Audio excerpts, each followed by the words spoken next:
So much to see together we will rise. We fight, be a ninja for what's right. Hey there, thanks for tuning into Duckbricks. I'm Chris, and on June 1st, 2023, the first half of Ninjago Dragons Rising Season 1 dropped on Netflix, and oh man, is there a lot to discuss and unpack.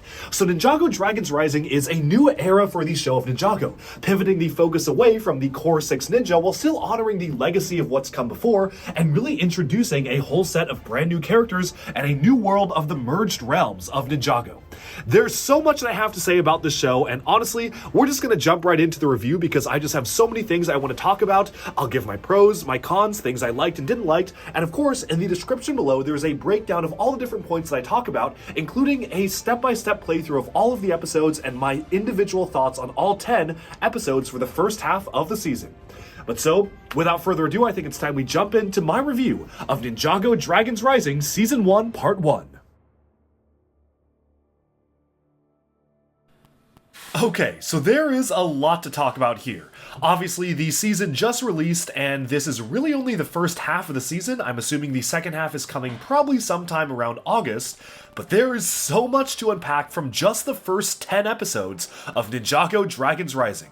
Now, the format of this review will be pretty open-ended. I'm not necessarily going to be scripting anything. I'm really just going to be talking offhand about the pros, the cons, and then going deeper into each of the episodes. And I'm going to try to keep this a little bit shorter than my previous Crystallized review. I had a lot to talk about there because there were a lot of complaints, to be honest. I was not the biggest fan of Crystallized, especially the second half of the season was really weak and I felt like there were a lot of issues with it. Here, I'm going to say right offhand, I am feeling more positive about this than I have felt about any season of Ninjago in recent years, so I actually have a little bit less to talk about because almost everything is really good. And I was kind of jotting down my notes on bullet points, and as I was writing out the cons of the season and stuff I didn't like, I was really struggling to find things I did not actually like about the season.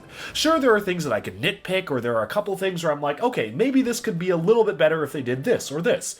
But for the most part, everything went together really well. I was a huge fan of how the episodes were structured, the new characters, the music, the world, the mysteries, the intrigue, the smaller team, and the more focus on individual characters.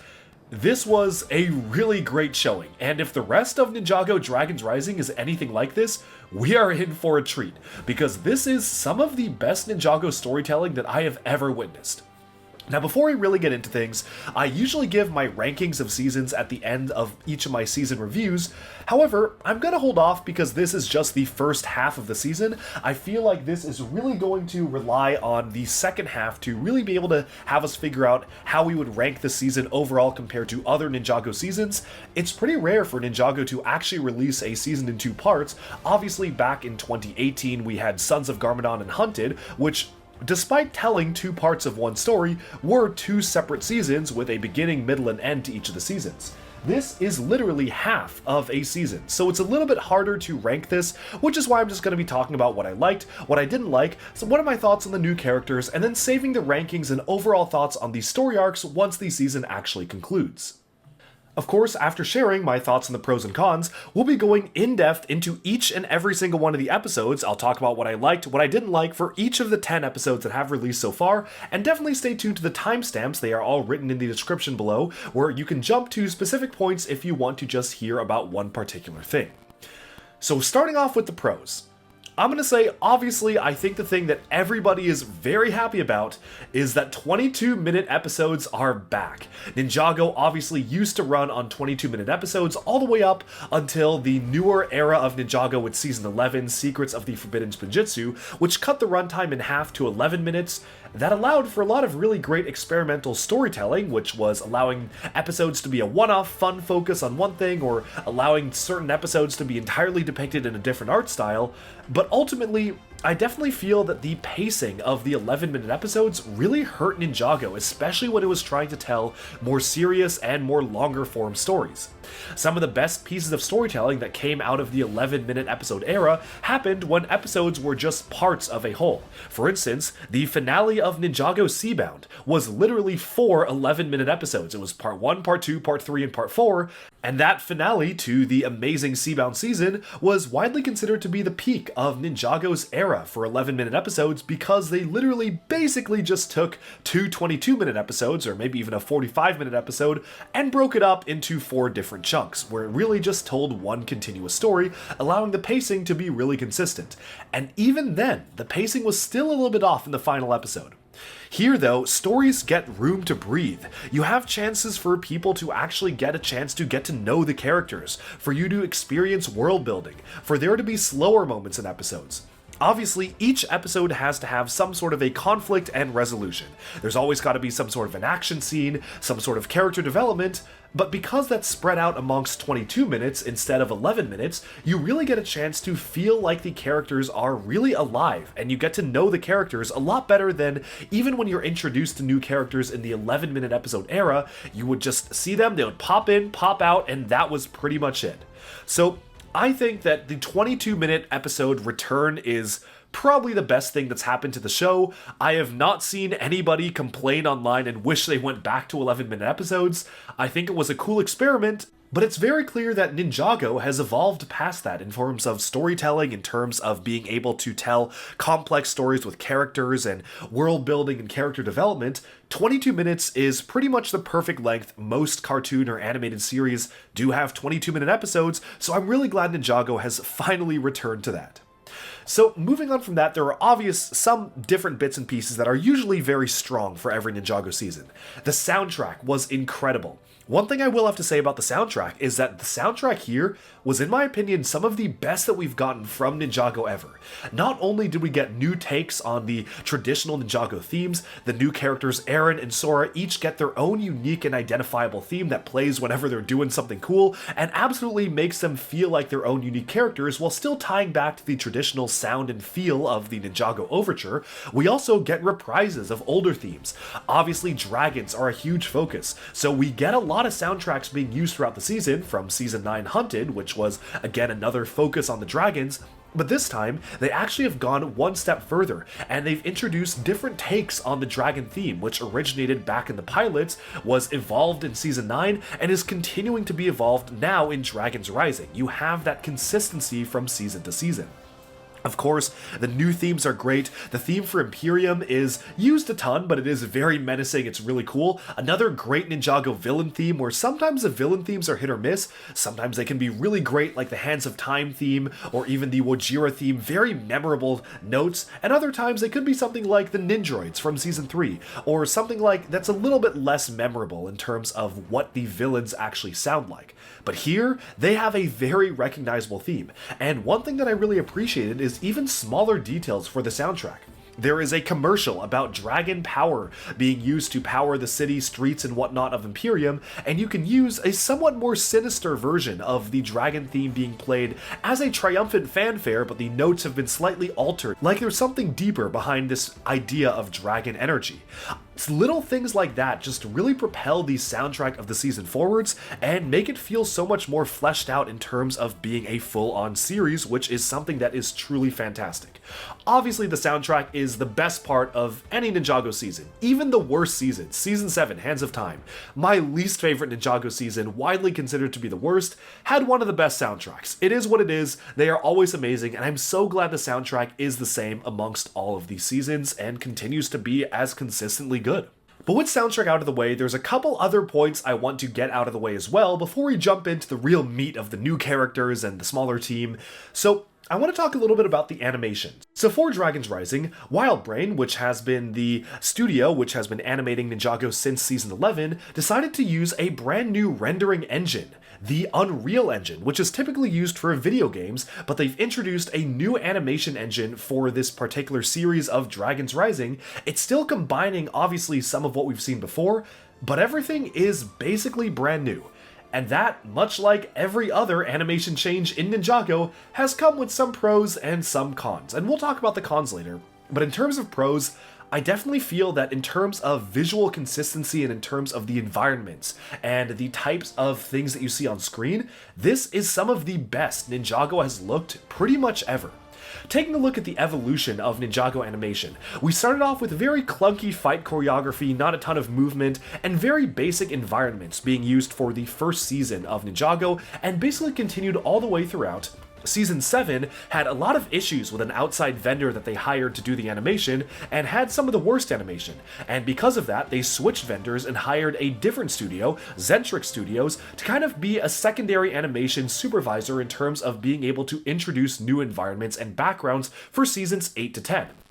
Because of that, seasons 8 to 10, aka the Oni trilogy, had some of the most impressive detailed backgrounds that we've ever seen for the environments of Ninjago. The lighting was great, Ninjago City looked better than ever before, and the only thing was that fight choreography wasn't that impressive. It was cool, don't get me wrong, we had a lot of great fights, but it was still pretty much the same as what we had seen from the previous seasons. Really, the upgrade in animation for seasons 8 to 10, which was a massive upgrade, was in the environments and detailing, where the city just looked so vibrant, so alive, it made me want to go visit Ninjago City. But then, they switched studios completely. They moved on from Willfilm to Wildbrain for season 11 and beyond, and with that came pros and cons. Big pros were that with Wildbrain, fight choreography was amazing. We had some of the greatest fights we've ever seen from Ninjago. We had long take shots which were tracking certain weapons being passed from hand to hand. The action was insane, and the action was unlike anything we had ever seen from the show prior. It was truly at its peak in terms of fight choreography. We would see the most interesting visuals and the most interesting types of fighting that we ever saw from Ninjago before. Unfortunately, because of that, we did take a bit of a hit in terms of the environments. The environment of Ninjago City, for instance, was drastically simplified compared to the crazy amount of detail that we had seen in seasons 8 to 11. Since they had to basically remodel the entire city from scratch, it was just not as detailed as it used to be, and pretty much every other new environment was a little bit flatter, a little bit more plain, and definitely didn't have the same visual pop as some of these season 8 to 10 environments had. So it was a trade-off. We got great fights, but the environments took a bit of a hit.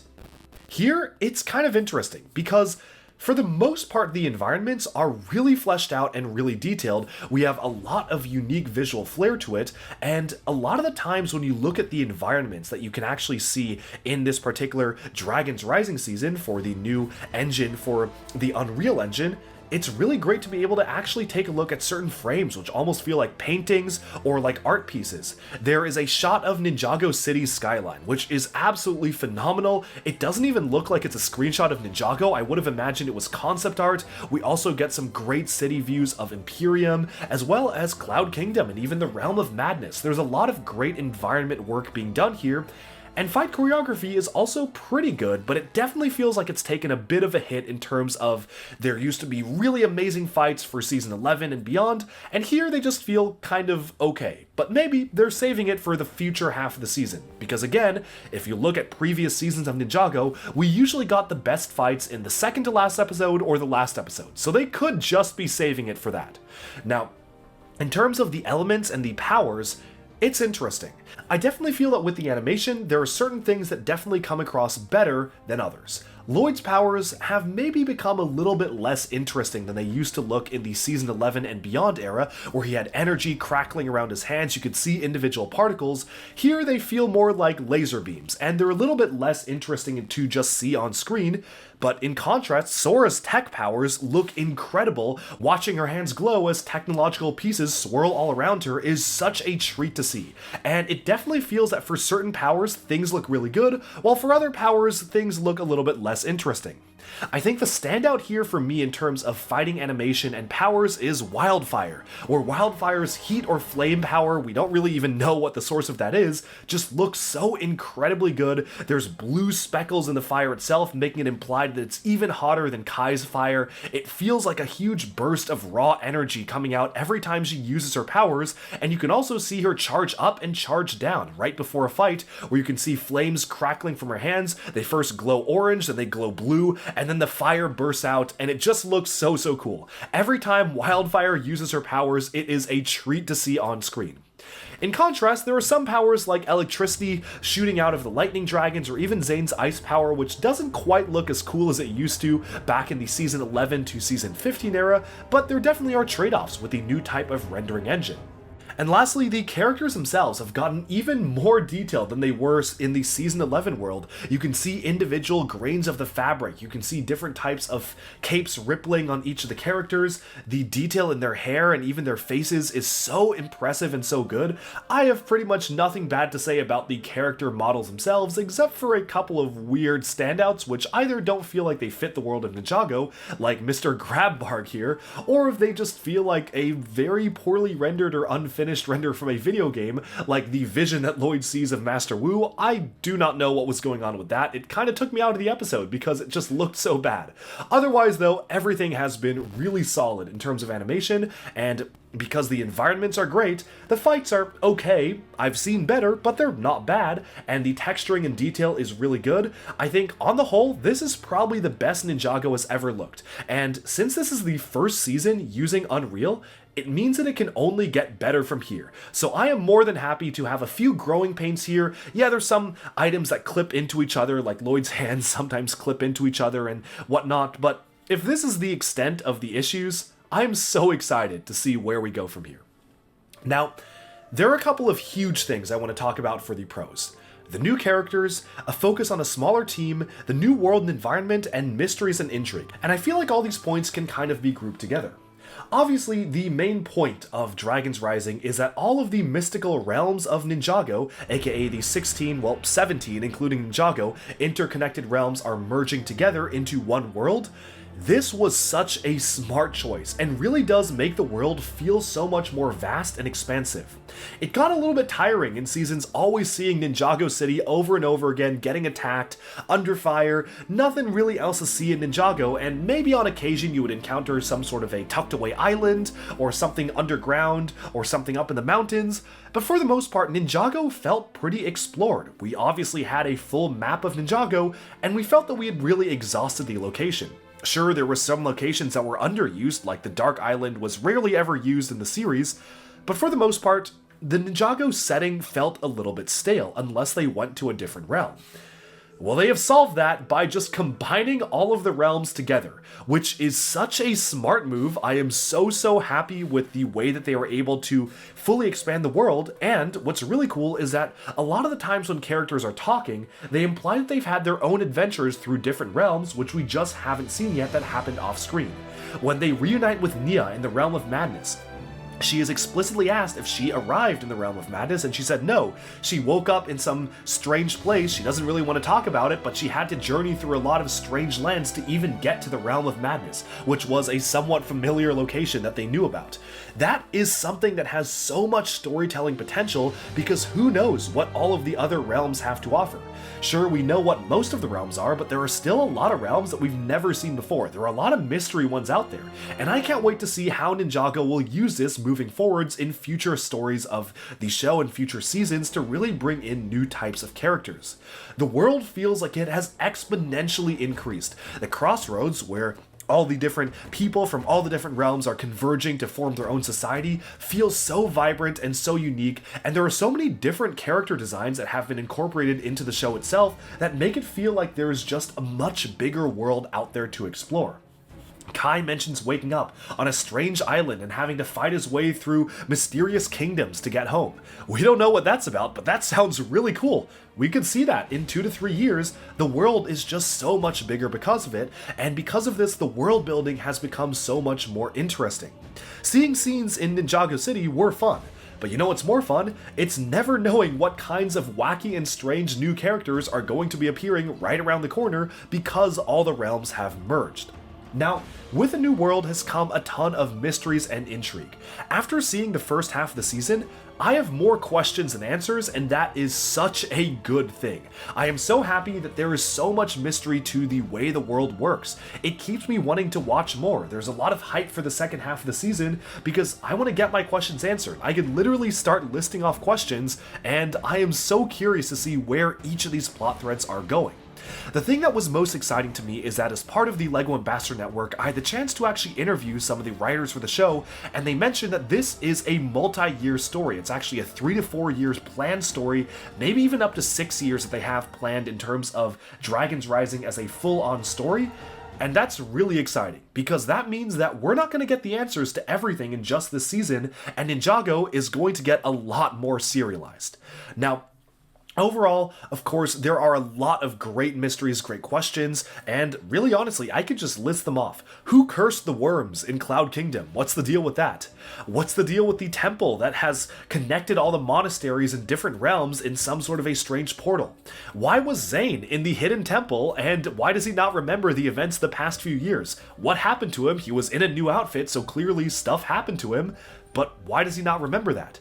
Who was the mysterious spirit who talked in the voice of Master Wu and urged them to reawaken Zane? What was even the deal with that? Of course, where did Roz come from? They mentioned Roz is an outlander. Sora was not familiar with him in her childhood, so he clearly came after the merge. So where is he from? Could he be from Chima? What is his plan? What is he cooking? And why is he seemingly subservient to the Empress when clearly maybe he has his own plan going on the side? Why did so many new elemental powers manifest after the merge? We have the wind power in Cloud Kingdom. We have a new heat or fire power in the form of wildfire. And speaking of, where did she even come from? It shows that she was in a spaceship that crashed. There was a high-tech robot mixed with the more wild aspect of the dragon growing up in the wilderness. We know so little. I mean, those are just some of the many, many questions that I have. I mean, where's Jay and Cole? What are they doing? There's a lot of amazing things that are being set up for Ninjago, and I personally just cannot wait to see how they actually deliver on all of these promises, because they have actually clearly set up so many things, and I'm just really excited to see where that all goes. And with that, I think we've summed up pretty much all the pros. I mean, there's just so many good things to say about this. Last things I want to say about things that I really liked about the season: the pacing, for the most part, was great. I liked the introduction to the new world. I really liked being able to experience new settings and being able to get to know the new characters. Oh yeah, that's what I didn't talk about that I really love: the new characters. Aaron and Sora come in and absolutely steal the show. Sora has not only one of the coolest character designs of any one of the main characters, but also one of the most interesting backstories. I loved seeing Imperium, seeing that dystopian reality. I got a lot of Metro Nui vibes from Bionicle back in the day. Great to see some sort of dystopian kingdom being depicted. And Aaron, while he is a little bit more on the basic side, he obviously is just a fan of the ninja and grew up kind of admiring them and wanting to be more like them. He has his own character struggles, and he wants his own unique things, and he feels like a very unique character compared to a lot of the other ninja. And speaking of, one of the things I really loved about the season is the focus on a smaller team. Ninjago, in especially later seasons, felt like it was retreading a lot of character arcs, and with 6 characters, most of the time you really only were able to focus on a handful of them. While all of them were around and doing stuff, really for the most part, only around 2 or 3 of them actually got any development from season to season, and there were some seasons where really only one of them got any development whatsoever. And that's why I love how they've made the composition of the team feel much more organic this time. For certain missions, Kai is left behind, or Nia's left behind for some reason that makes total sense, and the focus really is just on Lloyd, Aaron, and Sora, allowing us to focus on the core trio that's going to be driving Dragons forwards more and more into the future. The folks that I talked to internally at LEGO said that Lloyd, Aaron, and Sora are basically going to be the 3 core members of any team going forwards, and the rest of the slots on the team are going to be a revolving door. Maybe Wildfire or Euphrasia could become new members of a ninja team. Maybe there are even more characters that we haven't seen yet. The potential is so high, and I am so excited. It is about time that Ninjago focuses on new characters, especially because a lot of the character arcs and the story arcs for the main ninja have honestly just run their course. I do not know what more character development they could give Zane. He has gone through turning off his emotions twice, he has resolved the Ice Emperor stuff in an episode and in a book. Like, I don't know what more development you can give Zane. I don't know what more development you could honestly give Kai. Maybe Nia could get some more, but honestly, there's a lot of ninja that I feel like for the main characters, we've gotten most of the character development points out of them already. And it is high time for new characters to take the spotlight and drive the story forwards. So I am beyond happy that they are doing that. And finally, I think we've summed up all of the pros about Ninjago Dragons Rising. I could keep on gushing about the season, but I'll just end it with this. This was the happiest that I felt walking away from a completed Ninjago season.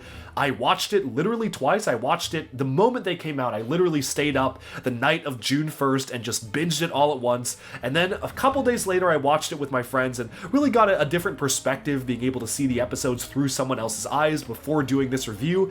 And I just love it so much. But now I think it's time to go on to the cons, and I want to preface this by again saying, I'm going to be nitpicking here because when I was writing down my list of cons, I couldn't really come up with a lot. There's a couple things that again I feel like could be better, but for the most part, the pros absolutely outweigh the cons for me, especially for the season, and especially coming out after the very disappointing Crystallized. That being said, no Ninjago season is perfect, except for Sons of Garmadon, and now we can take a look at the cons themselves. So in terms of cons, there's just a couple of parts that I just want to get out of the way. First of all, with the world building, I love that the merge has combined all of the realms, and it's really cool. And this con is very much a budgetary restriction. I completely understand why it's not a different way, but I feel that when walking around the Crossroads, for instance, which is supposed to be a combination of all the realms, we do mostly see only species from Ninjago, which is cool to see them all together, but I really would have loved to see different denizens of other realms other than Ninjago, because right now it feels like this is 90% people from Ninjago and maybe 10% people from other realms. Not a bad thing. I completely understand that they only had a certain amount of character models that they could use, and obviously they would want to reuse character models from previous seasons, which is why we can see so many characters from Ninjago appearing, but the ratio does feel a little bit off to me. Off the top of my head, from Ninjago, we've got the Munts, the Geckos, we have Serpentine, we have Merlopians, we've got obviously these Whack Rats. There's a lot of different characters from Ninjago itself. And then from other realms, we have some animal characters, which obviously are good. I don't know if these are from Chima or from a different realm, because Chima never had frog people or snail people, but they are unique people and they are unique character models, so I do respect and appreciate they've done that, but they're few and far between. Of course, we get some different variations of Skulkin as well, from the new Bone Clan from this year, as well as some more standard Skulkin. But really, for the most part, we have the Underworld, we have some animals, and then a ton of Ninjago. So it is what it is. I definitely understand the budgetary restrictions there. They definitely did not want to have to create a ton of random new background models, but I feel like it would have been just cool to see, I don't know, some characters from realms that we've seen before walking around. Just throw in some citizens from the Never realm in there, walking around in their standard outfits. Maybe model like one background character from Chima, I think would have been really cool just to see like someone wearing that type of outfit would have been really interesting just to see as like species in the background. Yes, it's super cool to see the Ninjroids back, and obviously you've got so many other characters, but those are all from Ninjago. For a world that's the Crossroads, which is supposed to be the interconnected intersection between all the realms, it is a lot of Ninjago representation. Not a big deal, again, because obviously budgetary reasons, they just have a set number of models they can create, but it did take me out of it a little bit when you're walking around this world and seeing mostly people from Ninjago. The other thing that I will say about the cons for the season is that in terms of the fight choreography, there honestly wasn't really anything that really stood out to me. Usually, with the Wild Brain seasons, we get some incredible fight choreography. We had Cole versus the Skull Sorcerer, we have a lot of the nice tracking shots for the group fights, we've got Lloyd versus Harumi, and here the fights feel that they've been dialed back a little bit. Potentially this is because of the new animation engine. The Unreal Engine just might not support the types of fights that they used to give us for prior seasons of Ninjago for this same animation studio. Which would be a real shame, because obviously the best part of the animation for Wild Brain was the fact that the fights were so incredible. Each hand-to-hand fight looked so good, the sword fights were amazing, and they really had a very unique visual flair to each and every one of the fights, which I feel is kind of missing from the fight sequences here. Now that being said, again, I have to keep reminding myself that despite this being a ton of content, 22-minute episodes and 10 of them, this is only half the season. So they could just, again, be saving the amazing fights for the second half of the season, or maybe even the final 2 episodes. So I definitely don't want to necessarily judge this too strongly before the entire season airs. If the whole season airs and we don't get a really good fight like we got in the previous seasons, then yeah, I think I'll definitely talk about that in my review of the second part of the season. I'll definitely be more disappointed, and probably it's because of the new Unreal Engine that they couldn't do the fights quite the same. But as of right now, I wasn't super impressed by any fight. There wasn't one that really stood out to me. Usually I can name one or two or even three standout fights, like fight sequences that were so incredible that absolutely floored me in every single one of the Wild Brain seasons, from Season 11 to Prime Empire to Master of the Mountain to Seabound. And this was just, nothing too special, just more of the same. So it's not even a bad thing, I just feel like they have raised my expectations so high and just not quite delivered on it for this first half of the season. Moving on from that, the one other thing I will say that is a bit of a con for me is the new intro. Honestly, I'm not the biggest fan of it. I like how it looks. I think the visuals are great, but the song is a little bit awkwardly placed, and I always feel like it plays at a very weird spot on all the episodes. I think the most noticeable one to me was in the second episode, where there's a fight that's about to happen, the intro randomly plays just out of nowhere, like no build up to it, no nothing, it just cuts to the intro, and as soon as the intro ends, it cuts right back to the fight about to start, and it feels like they basically were like not sure where to put the intro, so they dropped it in the middle of a scene.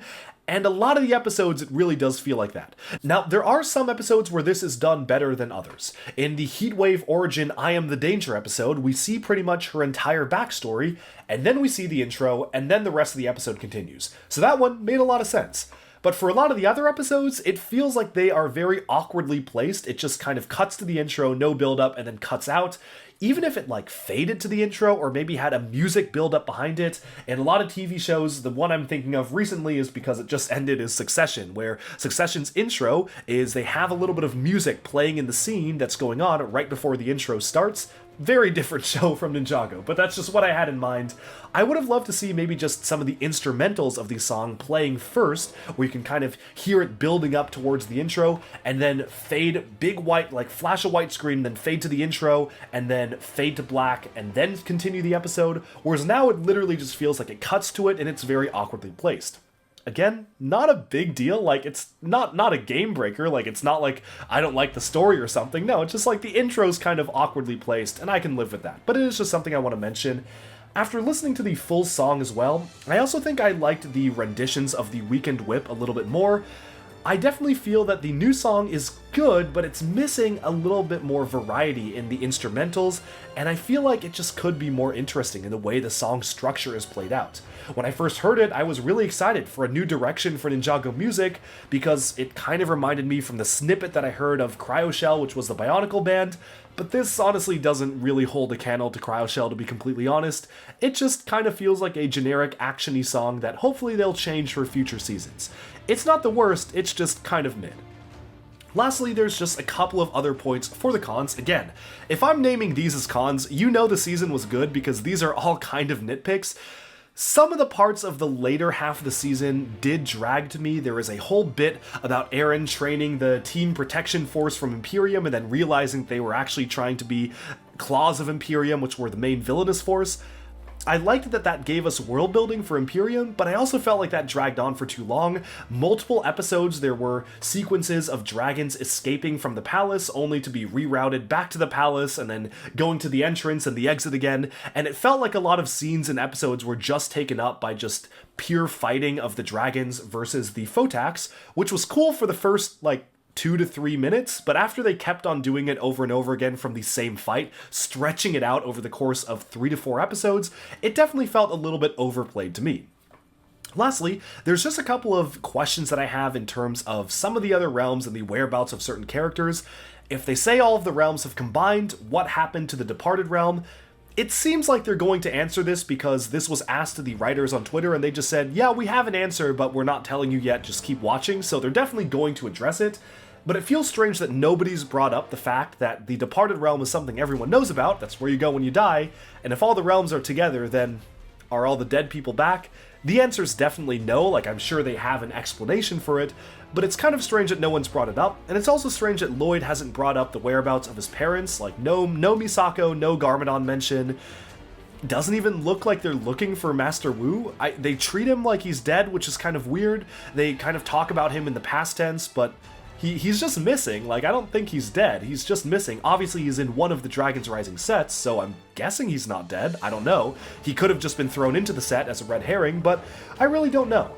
And of course, we do not know the whereabouts of Jay and Cole, which I really like, actually, because I prefer having a smaller team. So that one is not that big of a deal, but also weird how they don't really get a ton of mentions other than I think Nia mentioned Jay once, and I don't even know if Cole was mentioned by name at all. I'd have to go back and watch it, but I don't think that anyone even brought his name up, so rip Cole, I guess. Moving onwards, just one final thing is that in terms of the power levels of the villains, especially with Lord Ross, it feels a little inconsistent to me how he was so intimidating and won every fight that he was in, and then in the final 2 episodes he kind of gets bodied by Eren and Sora and then gets captured and thrown into jail. I'm super curious to see where his character is going, but I also feel like it was a little bit inconsistent having him being beat so easily in the final episode. But with that, I think it's now time to give my thoughts on each and every single one of the 10 episodes for the first half of the season. I'm going to try to keep this pretty quick and just talk through kind of what happened in each episode and what I liked and what I didn't like. So episode 1 was The Merge Part 1. This was off to the races, immediately throwing you into the story, and I loved seeing Eren's glimpses of the ninja as they appeared to him as these legendary heroes right before the cataclysmic event of the Merge. I honestly don't really have that many bad things to say about the episode. It was a really solid pilot. It introduced us to the great characters of Eren and Sora, who definitely are going to be fan favorites. I know so many people already know and love them, and that soundtrack they played at the end of the credits when Lloyd finally appeared and we got a really triumphant version of the Green Ninja theme was just the icing on the top of the cake. Honestly, I don't really have anything negative to say at all about the episode. It did a perfect job of setting up the new characters and the new world, introduced the villains as a very formidable but also sometimes funny force depending on which characters we were following, and set up a ton of action and intrigue by the end of the episode when Lloyd appeared at the train. That was really a major hype moment for the entire show, and I'm really happy with how it started.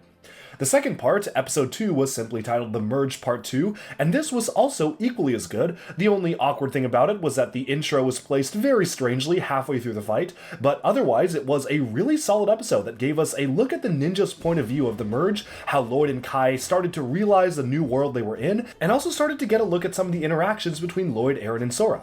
This also gave us our first glimpse at the surprises the season had in store, the Matriarch Dragon and the so-called Source Dragons, and it was really cool seeing the main villain of at least this season, Empress Beatrix, near the end, even though just her generically cackling like a standard evil villain wasn't very promising. She became a lot more interesting as the episodes unfolded. By episode 3, The Crossroads Carnival, the show had really hit its stride. We got a chance to really see what it looked like to experience the new worlds within the Merge. I definitely feel like Dorama was kind of a random antagonist, but the more I think about it, the more interesting I think he was. You don't really know which realm he's from. Is he from Ninjago? Doesn't really feel like it, and he feels like he's kind of from his own separate realm or his own world. He's doing his own thing, and he lives in his own little space. That makes it so much more interesting when our characters face off against him, because he obviously is something so unique. I also thought it was great to have some callbacks to Lloyd training the kids in the monastery, much like Sensei Wu actually trained the ninja in the pilot episodes. And while this episode didn't really have a ton of plot progression in terms of the actual Imperium plotline and actually giving us more questions and lore, other than, of course, the introduction of Dorama, who was kind of a side character on the villainous side, I think this one was actually just a really good one that helped with the world building and really made the world feel more alive. Sure, this one might have been, I guess some would consider, and I hate to say this, but a quote-unquote filler episode, but I really don't feel like any episode was a filler episode in this, because each episode, even if it didn't progress the main plot, definitely gave us a good insight into each and every one of the characters. By episodes 4 and 5, these ones were probably the 2 episodes I was the most excited for. Episode 4 was Beyond Madness, and it was our first look at the Realm of Madness since we first saw it all the way back in Season 1. For refreshers, this is the realm where Garmadon gained his 4 arms, and it was pretty crazy actually getting lore for the actual Craglings themselves, which is certainly not something I anticipated to get whatsoever. I think my only con with the episode was that they set up a really interesting conflict, but didn't really follow through with the premise of the conflict itself. Obviously, Ninjago Dragons Rising is mostly focused on the dragons being a heroic force. The dragons are typically, throughout Ninjago and also throughout most of this show, depicted as a force for good, as innocent beasts who need to be rescued or beasts that are being exploited.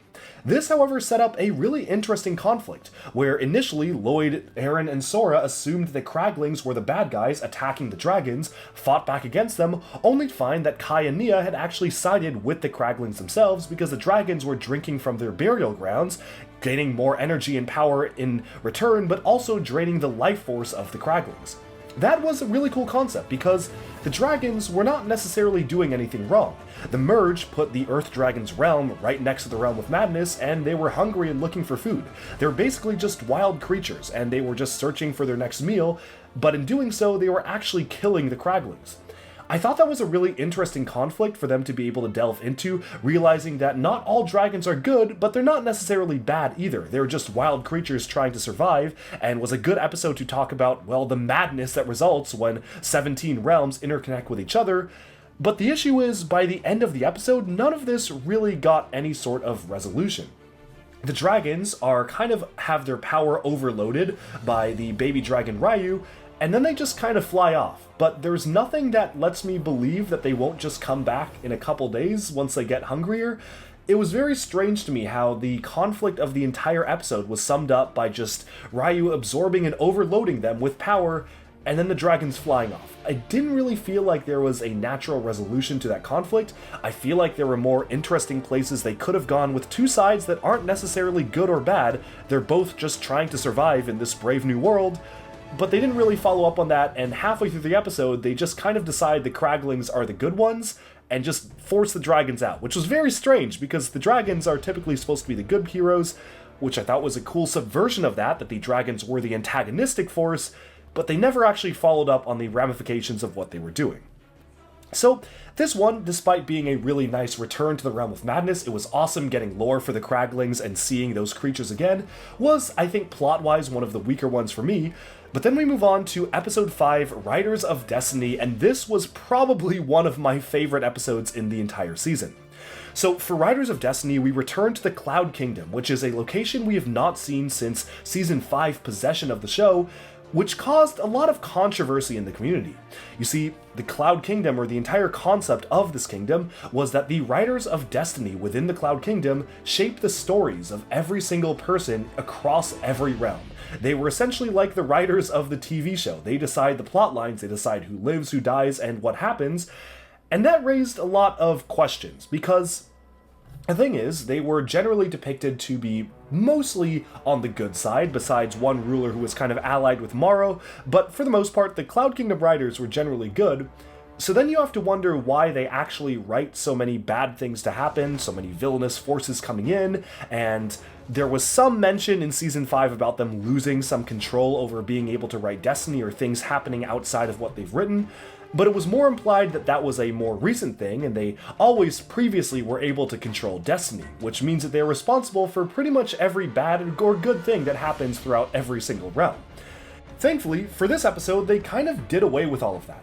Instead of having Cloud Kingdom being something that directly impacts the world of all of the realms, they kind of implied that the writers in Cloud Kingdom were just kind of deluded, or they were under the belief that they were affecting Destiny, but just choosing to ignore everything that wasn't true. It wasn't that they played it off in a funny way, it simply was that it showed them as just simply being wrong about how they believed they affected the world, and it showed definitive proof that what they were writing did not actually have the impact they thought it would. Now that was a really smart way to recontextualize the world of Cloud Kingdom. It never really sat right to me that there were people in a realm just deciding the storyline of Ninjago and every other realm out there, and I feel much happier that they actually retconned that and changed it to make things make more sense, and it's really, really a good thing in general, I think, that they changed that around. This also introduced a brand new Master of Wind, Euphrasia, which, if she turns out being popular, I can definitely see them folding her into the main ninja team for a season or two, which is one of the cool things this season did, was randomly introduce new elemental masters who may or may not be able to join the team sometime in the future. Of course, this was the only episode she was in, but when she used her powers and flew through the air, the animation for that was so cool. The wind powers really took on a unique life of their own. Initially, I was a little bit mixed because the power of wind felt a bit more cartoony than we're used to. With Maro, you could really see the gusts of wind in the old style of animation. Here it felt like there were more cartoony style of lines, but as soon as she started flying, I was completely sold. Seeing the powers actually in action was so cool, and I'm overall a big fan of how they depicted her, how they depicted the character coming from a background where she believes she shouldn't affect the world but kind of is forced to join the conflict, and of course, this raised a lot of really unique questions as well. Who cursed the worms inside Cloud Kingdom, which, by the way, were a really unique and fantastical twist, almost felt Harry Potter-esque or something in terms of having the worms be this unique force that was just completely distinct from anything we've seen in any other realm. Overall, from the lore to the characterization, to the new characters, to the world building, to even the retcons of some of these stranger or sillier things in Ninjago's lore, I was a big fan of this episode. By the halfway point of the first half of the season, we really start to kick the plot into high gear, where episodes 6, 7, 8, 9, and 10, so basically the entire final 5 episodes of this first half, were pretty much just set in Imperium itself, ramping up towards this main conflict. And in a sense, it felt like these 5 episodes were part of one major interconnected story, which was really strong. While the first 5 episodes were fairly standalone, at least for some of them, you had one episode set in one realm and another episode set in a different realm, these few episodes felt like they were part of one long story, for better or for worse. Episode 6, Return to Imperium, was, I will say, one of my favorites. I think 5 and 6, for me, were probably the peak of the season. Return to Imperium finally gave us a look at Sora'S backstory, and I just loved the way that the entire world of Imperium was characterized. It honestly pushed things further than I expected Ninjago to push things. They had some stuff about mandated recreation time for children, and showcased how brainwashed all the members of Imperium were. I honestly did not think that was the direction they were going to go for Imperium itself. I really wasn't sure what I was expecting. I think I was kind of expecting something similar to the Star Wars Galactic Empire, where everyone kind of knows they're evil and nobody really likes them, but they're just this generic Empire villainy force, which is completely good for Star Wars. It works for that type of story. But this was something completely unique, where it showed that every single civilian is basically just brainwashed by Empress Beatrix, and they all believe that she is benevolent and good, and dragon power is completely safe, and she is just so amazing for being able to power their cities. That was such a cool concept for the world, and it was really cool seeing a glimpse inside Sora'S mind and realizing her backstory, how her name is actually Anna and how she ran away from home, and learning more about Dr. Leroux, who's another really interesting character, excellently voice acted, learning more about Imperium in general. Big fan of hearing about that. And the entire concept of the Photak being a beast made out of hard light, which is pretty much impossible to defeat. You can only kind of stall it. You can never really defeat a Photak. That was such a cool and menacing enemy, and turned the $20 set, which is one of the cheapest sets of the wave, into a must-have for anybody wanting to army build Imperium forces. Moving onwards to the next few episodes, I think one of the weaker ones for me was probably the next one, Episode 7, Mindless Beasts. For me, I just honestly can't really remember a lot of things that happened in the episode, where each and every one of the episodes feels very distinct to me. The last 5 do kind of blend together because they were telling one story, and I felt that it was kind of spinning its wheels in terms of just killing some time in order to just let things happen. It wasn't all bad, and I do like some of the ideas they presented, but I also feel like they had a bit too heavy of an emphasis on the team protection force that Eren was trying to train. They spend a lot of the runtime of the episode just sitting around with them as they learn Eren's moves, and obviously the whole point of that was to show that all these civilians are completely brainwashed, but I feel like you got the point across already in the previous episode, and I don't necessarily know how much they added to the show itself. You get some character development for Eren, realizing that people see him as a hero and wanting to be like Lloyd, like a master, which is good characterization, but I did feel like there was just a little bit too much screen time dedicated to them, and I just simply wasn't that interested whenever they were on screen. The episode does introduce the character of Wildfire, but really just very briefly, and we don't really see her in full action until the next episode, which is a lot more interesting than this one in my opinion, and a lot of the episode is just spent on Sora trying to escape with the Dragon Sora, until she is eventually caught and recaptured and brought back. It introduces the concept of Kai and Nia being stuck in this mysterious temple as well, but also that was kind of followed up on in further episodes, so most of this episode really just felt like setup for what was to come, and if I had to cut down one episode in the season, it would probably be this one because honestly not that much happened in it. The next episode, though, was a really fun one. Episode 8 was I Will Be the Danger. And really for the first chunk of the episode, I believe it was the first 6 or 7 minutes or so, you really just are focused entirely on Wildfire's backstory, which raises as many questions as it answers, but also gives us our first new look at a brand new side character who seems like she's at least going to be sticking around for most of the season. She's back at the monastery at the final episode, so I'm guessing they're gonna keep her around as part of the team for at least a little bit longer. Now, parts of the episode that did drag a little bit for me was just a dragon chase through the streets. Lloyd was leading most of the dragons out of the main holding areas and going towards the main entrance before they're stopped by the Photax. That takes up a good, I'd say, half of the episode is just seeing scenes of the dragons running through the city, rampaging through the streets, and while we get some more emphasis on Kai and Nia being trapped inside this mysterious temple, we don't really get that much focus on it until the next episode. So really, that was mostly just setting up stuff to come. This was definitely much better than the prior one, but I also feel like the middle chunk of this 5-episode arc, of this kind of return to Imperium arc, definitely feels like it dragged a little bit for me in terms of the season itself. That being said, by the time we got to the final 2 episodes, they were firing on all cylinders.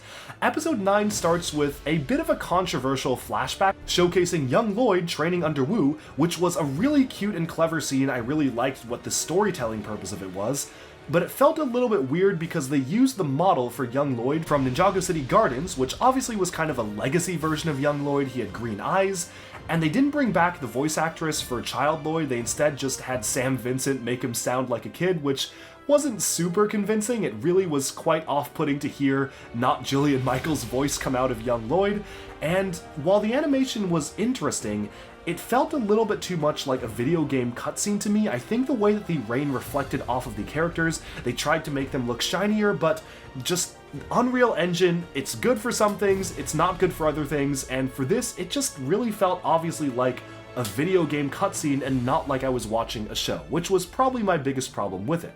That being said, as soon as we get back to the present, everything was in full force, where you have a great storyline of him having to track down Ryu, and also uncovering the secrets inside the mysterious monastery of Imperium. And my heart was literally pounding when Kai and Nia were opening this mysterious technological vault. I had no idea what was going to step out, and I think when I saw Zane's eyes and haircut illuminated in the shadow, I was freaking out. This was so exciting to me, and I think I just have a lot of fond memories of watching this. It was like 4 or 5 a.m. at night at this point. I was like, what's in the box? Zane appears, and I was so excited, but also so curious to see what the storyline was behind that. I hope they actually address this. I'm sure they will. If this is all we get, I'm definitely going to be disappointed, because I feel like they randomly put Zane inside there, and he said that he was there. All that he remembered last was the merge happening. They say it was years ago, and I hope that they actually follow up on this and have a story that happened to Zane in between those years of time. If Zane just magically teleported inside this cocoon and then was shut down for years and they never explain it again, I'll be very disappointed, but I have enough faith that that's like a weird thing to not explain, so I would imagine that they're going to follow up on it eventually, so this just makes me hyped for what's going to come in the future to learn more about what exactly happened to Zane during the years since the merge. Otherwise, we get an amazing moment for Lloyd, one of my favorite scenes in all of Ninjago, where he is surrounded by chaos. There's explosions everywhere, there's dragons hitting force fields and getting knocked unconscious, and then he hears Master Wu's voice inside his head telling him to find the calm within himself. If only the animation for Master Wu in spirit form wasn't so weird. I don't know why it was so whack. It looked unfinished and unpolished.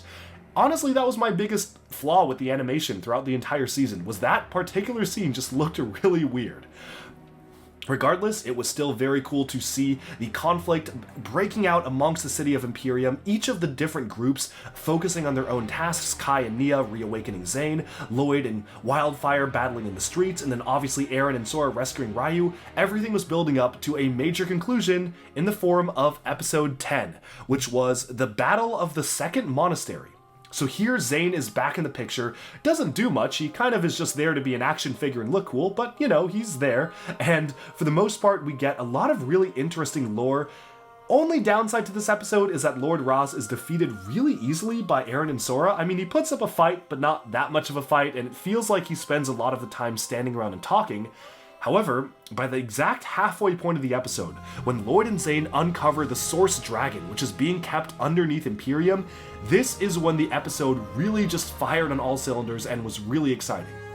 We get one of the most interesting vision sequences in Ninjago, which honestly reminded me of visions from like major superhero movies like Age of Ultron or something, where Lloyd is sucked into this mysterious vault and he's seeing these mysterious symbols above him, and then he falls and sees gravestones and ninja hoods mounted on the gravestones with swords planted on the ground. That was a crazy striking visual, and the writers have said obviously we're going to be revisiting his visions and seeing what exactly did that mean.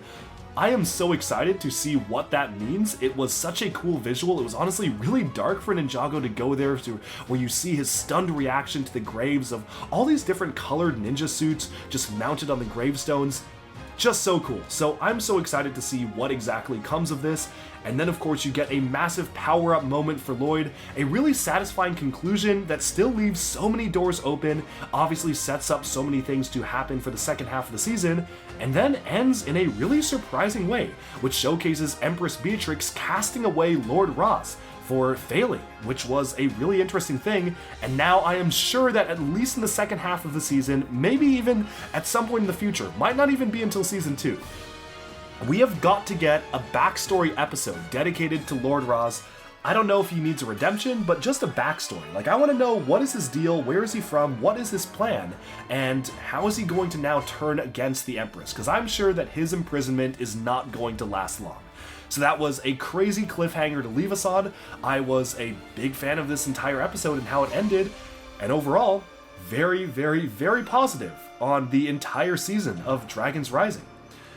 Now, this leaves a lot of questions open. There are so many things that I want to have answered. I am so invested in Lord Ross in particular. I want to know what his plan is. He keeps saying the plan can't happen without him. Obviously, the Empress refers to him as an outlander, which really annoys him. He really doesn't like being called that because he's from a different realm than Imperium.